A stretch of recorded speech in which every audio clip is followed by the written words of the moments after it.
Hi, welcome back to the second session on syntax. We talked about phrase structure trees. Phrase structure trees, they show information about selection. What do we mean by selection? In the lexical entry of words in the mental lexicon and the dictionary that we have in our mind, we store selection information. The selection information that we are storing are of two types. One is about what is the category of the complement that a verb or other lexical items like nouns would take. Heads can have complements, and this information about the complements that they can take is in the mental lexicon. It is called C selection. C stands for categorial, C selection, categorial selection, or subcategorization. For example, in the mental lexicon, for the entry of the verb find, we have the complement NP. We can say find, C selects, and NP. Like, the boy found the ball. The ball is the NP complement of the verb find in this sentence. Or proud can take a complement of a PP type. We can say proud C selects a PP. For example, Jane is proud of her children. Of her children is the PP complement of proud. Here is a kind of verb that selects the complement of small clause type. For example, I heard Pavarotti sing an aria. Pavarotti sing an aria is small clause. Sleep, C selects no phrase. It takes no complement. For example, in John slept, we see no NP complement. So, one kind of information that we have in the mental lexicon for verbs is, or other lexical items, for example, we saw here proud, which is an adjective. In the mental lexicon, we have information about the type of complement that they take, what kind of phrasal category they can take as their complement. Another kind of information that is stored in our mental lexicon is the information about the semantic properties of the specifier and the complement of verbs and other lexical items. It tells us if we are using a verb like murder, what does it require as its subject, specifier, and its complement or object. In murder, the subject should be animate and the object should be animate. Or for drink, the kind of subject or specifier that we need is animate and the kind of object or complement that it takes is of liquid type. Otherwise, the sentence would be semantically odd. This is S selection. S stands for semantic selection. The information about the semantic properties of the specifier and the complement of lexical items. What kind of specifiers they can take, what kind of complements they can take. What are phrase structure rules? We have already talked about phrase structure trees. Alternative to these trees are phrase structure rules. And what they tell us is the same thing that we see in phrase structure trees, that they make explicit speakers' knowledge of the order of words and their grouping in syntactic categories. For example, in the sentence, the child found a puppy, that we have already seen its phrase structure tree, we can go through its phrase structure tree along with phrase structure rules that are used in order to generate this sentence. The first rule is that a sentence is a TP. Every sentence is a TP that is headed by T, and TP can be rewritten as NP bar. This is a phrase structure rule. The phrase structure rule for TP.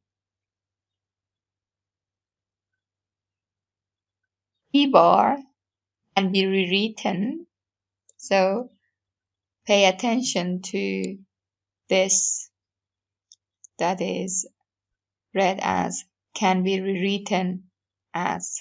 T bar can be rewritten as TVP. T bar, TVP. NP can be rewritten as determiner and bar. NP can be written as determiner and bar. So you see the same kind of information that we have in trees, we have in phrase structure rules. That's just an alternative. N bar can be written as N. VP can be written as V bar. So you see that for every stage of derivation, we have a phrase structure rule that is also represented in phrase structure trees. And V bar can be written as VNP. For NP, we have already the rules that NP can be rewritten as that N bar, and N bar can be rewritten as N.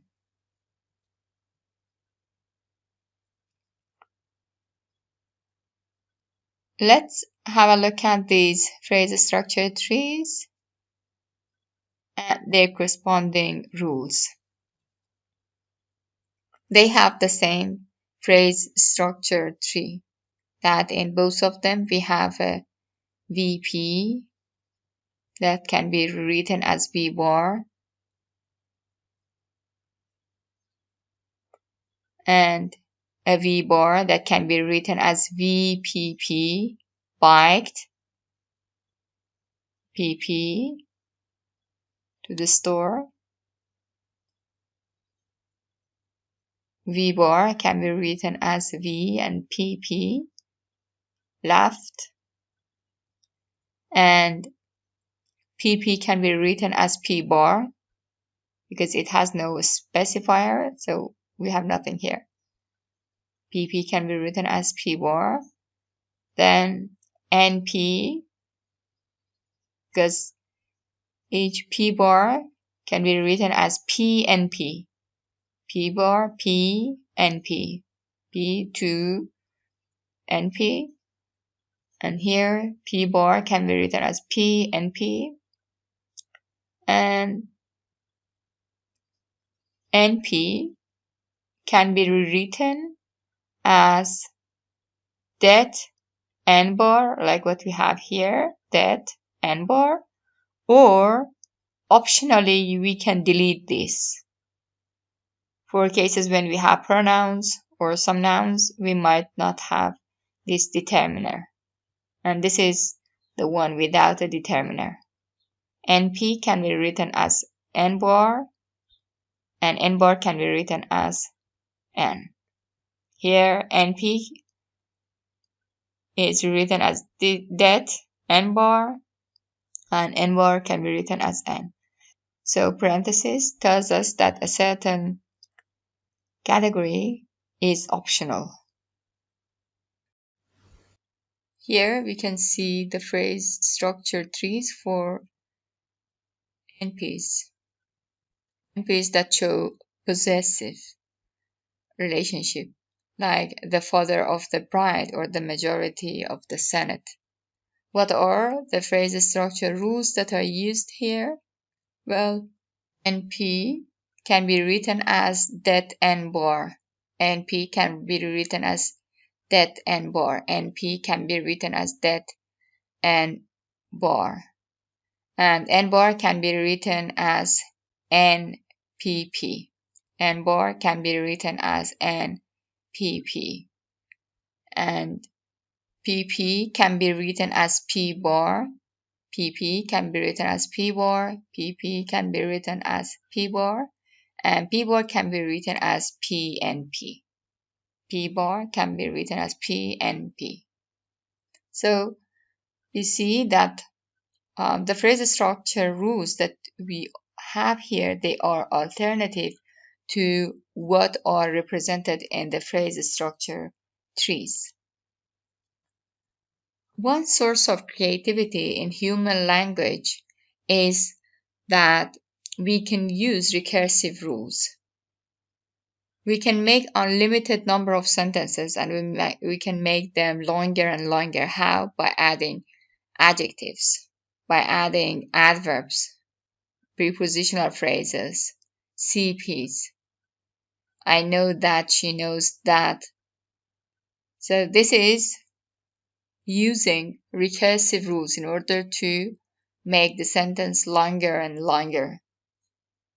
These recursive rules are the source of productivity, creativity in human language, besides the phrase structure rules that we use in order to create new sentences. What is a recursive rule? A recursive rule is a rule that repeats itself. For example, that N bar can be written as a N bar, or a bar can be written as adverb a bar. And this can be used repeatedly. For example, an N bar can be written as a N bar. We can have the tall girl, and it can be repeated, the tall pretty girl. Or an adverb can be added to an adjective in order to modify it. A very long day, and it can be used once more to have a really very long day. And for V bar, we can also have recursion, that is repeating itself. Like what we have, I saw the boy in the garden. I saw the boy in the garden at 8 p.m. So this is repeating one rule in order to make the sentence longer and longer. These recursive rules are giving rise to adjunction. What is an adjunct? An adjunct is a phrasal category that is sister to X bar and daughter of a higher X bar, like what we have here. For example, in this case, we have this rule repeated. N bar can be written as adjective N bar, a N bar. In the phrase, the kind-hearted, intelligent, handsome boy, we have the repetition of adjective. And we see that, so this is the first time that the recursive rule is used. The kind-hearted, then again it is used. Intelligent, N bar can be written as a N bar. Then again, N bar can be written as a N bar. N bar can be written as a N bar. And then we have the head, which is the noun. The kind-hearted, intelligent, handsome boy. And we can go on like this, but why we do not go on like this, adding more and more adjectives, because it's then not easy to follow the series of adjectives that are used. We cannot go on like that because of becoming out of breath when we are producing these sentences, these very long sentences, and the listener would lose track of what we are saying. Therefore, because of these limitations, we do not use very long sentences, but that's possible, that we can use recursive rules in an unlimited way. And as you can see here, we have this n bar, which can be written as a n bar. A is an adjunct, and we see that it's a sister to n bar, to x bar, n bar, and daughter of a higher x bar, daughter of n bar here. Here, that's the same, that it is sister of n bar and daughter of a higher n bar. That's very important in order to recognize what is an adjunct. So adjunction is different from what we have already seen in complements, that complements are sister to heads, like ate an apple. There we have VNP, and NP is sister to V. Here we have it sister to X bar and daughter of X bar. Another case you can see here for this rule, that an adjective a bar can be rewritten as adverb a bar. A bar can be written as adverb a bar, really. A bar can be written as adverb a bar, very. And then we have pretty, really very pretty. Or in this case, that we have the recursion of V bar, that PP is adjoined to V bar. PP adjuncts. Here we have adverb adjuncts. Here we have adjective adjunct. And here we have PP adjuncts.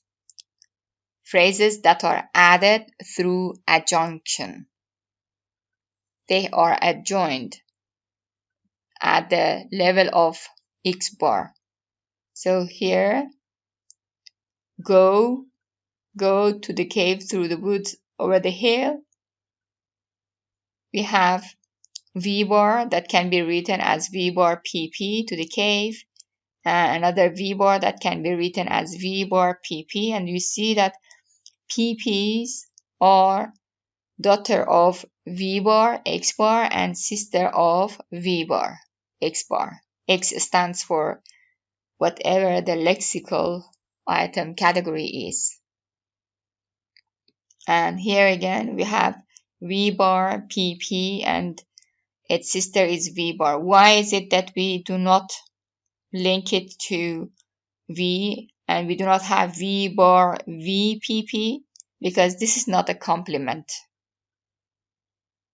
If we have a complement, for example, it depends on the, in that case, depend takes a PP as its complement, depends on the situation. For example, in that case, PP would be adjoined to V bar and it would be sister to V, and we do not have this, but when it is an adjunct, it is sister to V bar. In continuation of recursive rules, here we can talk about adverbs more, because these are the modifiers that, besides modifying adjectives, they can also modify events. In that case, they are adjuncts to V bars. And They can tell us about how an event has been or when it has happened. And it can precede VBAR or it can follow VBAR. For example, in this case, the dog completely destroyed the house. We see that the adverb phrase precedes VBAR, and the dog destroyed the house yesterday. It follows VBAR. We can see them in these two phrase structure trees. That we have the TP, the dog, and the tense is past, and T-bar takes a T and VP, or you can say T-bar can be written as TVP and VP can be written as V-bar, and V-bar can be written as V-bar. This is an adjunct. How do we know that it is an adjunct? Because it's sister to a V-bar and daughter of V-bar, and it precedes it. It comes to the left of V-bar in the phrase structure tree. And then we have V-bar that takes a VNP, and you see NP here, the house, is complement to V. A complement is the daughter of V-bar and sister of a head.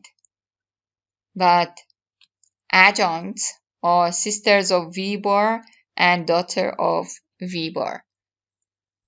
Here in this case, the adverb phrase is adjoined to the right of the verb V-bar, and we have the same structure up to V-bar. Then at V-bar it can be written as V-bar add P, and V-bar can be written as VNP. So these were the rules of adjunction when we are adding information that is optional and it's not obligatory, so that if you delete that, the sentence would be ungrammatical. In that case, we are using adjuncts, and we add it to the phrase structure tree through adjunction. But when it is necessary, obligatory, it's a complement, like here, the house, that without NP, destroy would be ungrammatical.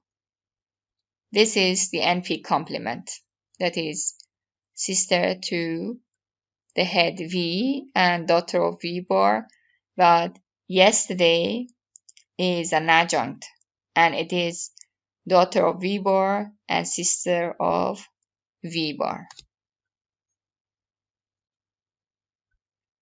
What are the differences between complements and adjuncts? As we have already seen, the complements are sister to the head X, but adjuncts are sister to X bar and daughter of a higher X bar.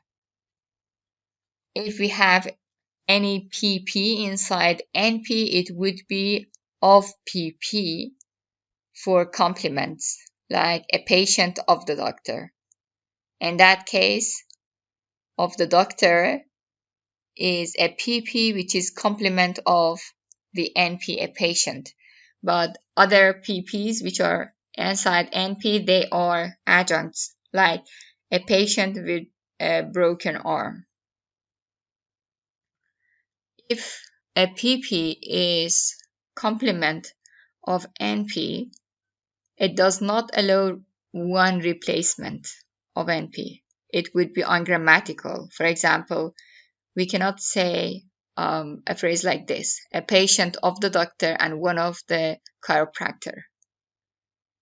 But if it is an adjunct, it allows one replacement of NP, like a patient with a broken arm and one with a broken leg.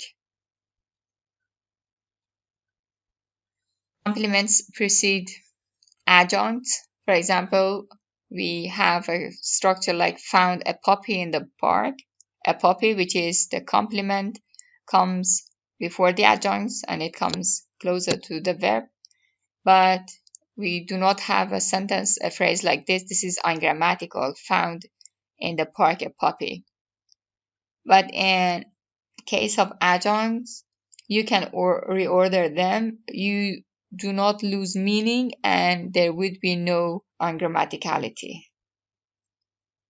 So reordering them will not lead to meaning loss or grammaticality loss. A patient of the doctor with a broken arm from London, or you can say a patient of the doctor from London with a broken arm. Like what we have seen in morphology, that sometimes a word has an ambiguous internal structure. In the case of sentences, we also have a structural ambiguity. That is, we have sentences that have more than one phrase structure tree. And each phrase structure tree corresponds to a different meaning. So when we have more than phrase structure with two meanings or more meanings, then we have a structural ambiguity. Like this sentence, the boy saw the man with a telescope.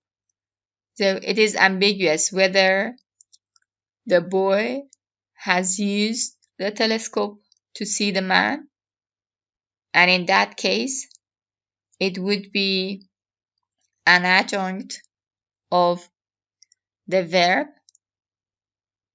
It would be adjoined to the V bar, or it is with the telescope is something that the man has, that it is part of the NP, the man, that the boy saw the man carrying the telescope, for example, the second meaning of it. In that case, it would be adjoined to NP. Let's have a look at the structure for the first meaning. That we say the boy saw the man with the telescope. In that case, the man owns the telescope. We have TP, and TP can be written as NP T bar. T bar can be written as T, and it has past tense, and VP. VP can be written as V bar. V bar can be written as V, C, NP, det, N bar. And N bar can be written as N bar PP. So here you see PP is adjoined to the NP at the level of N bar. It's sister of N bar and daughter of a higher N bar.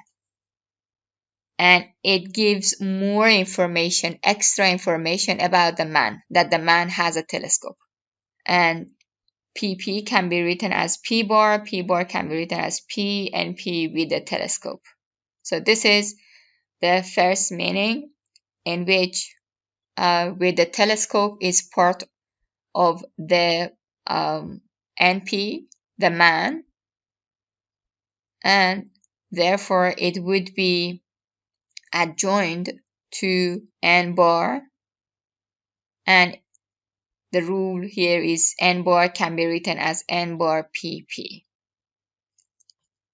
A second meaning, the boy uses the telescope to see the man. In that case, it is adjoined to V bar. TP can be written as NP, the boy, T bar, and T bar can be written as TVP. VP can be written as V bar can be written as V bar PP. And this is where the PP is adjoined to the tree. The adjunction here happens at the V bar. And it tells us some extra information about how the boy sees the man, rather than giving extra information about the man is carrying a telescope, has the telescope.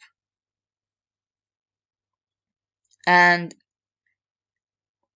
V bar can be written as V and P, the man.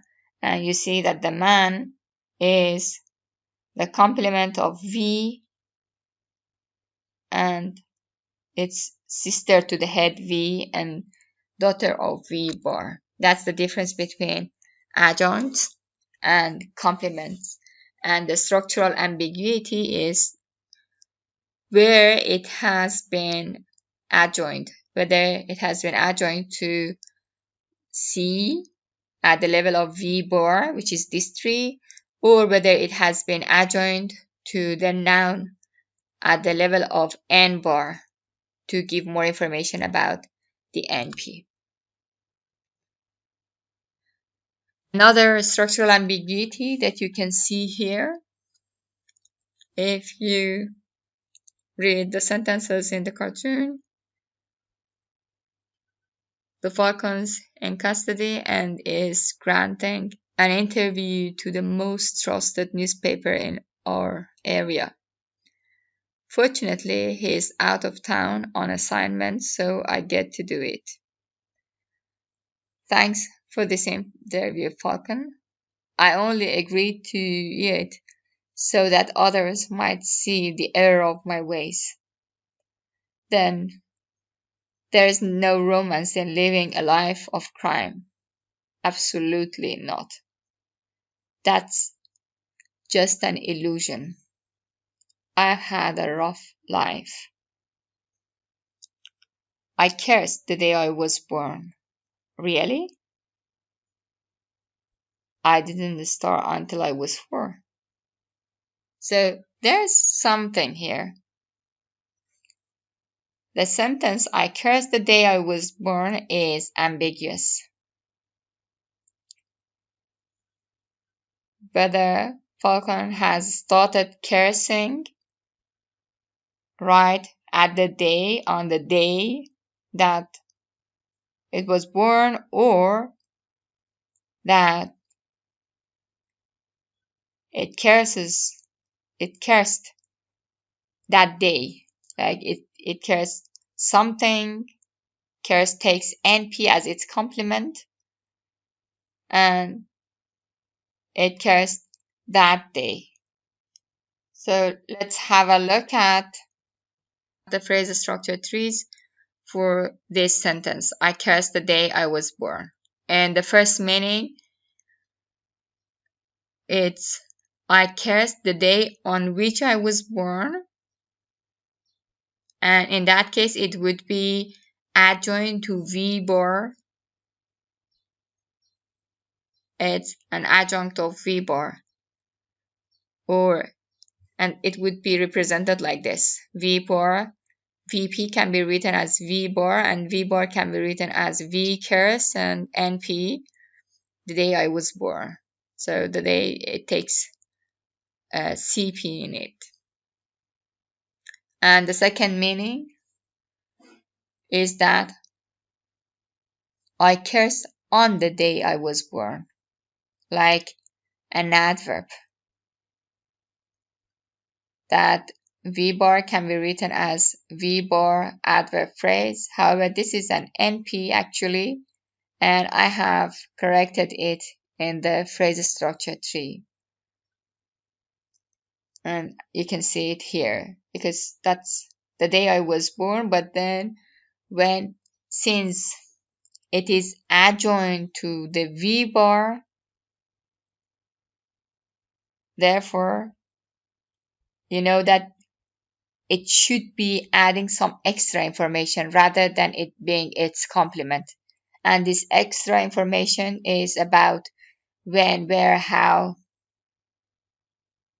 information like this, that you can use some structure in order to add extra information about time, place, manner to a sentence. And we can say that VP can be written as V bar and V bar can be written as V bar NP, and V bar can be written as V cares. So in this case, cares does not choose an NP complement. It's an intransitive verb, but in this case, in the first meaning, it is a transitive verb and it takes a complement NP. So here the structural ambiguity is whether we take the day I was born as NP complement object of the sentence, or we take it as adjunct of V bar or adverb.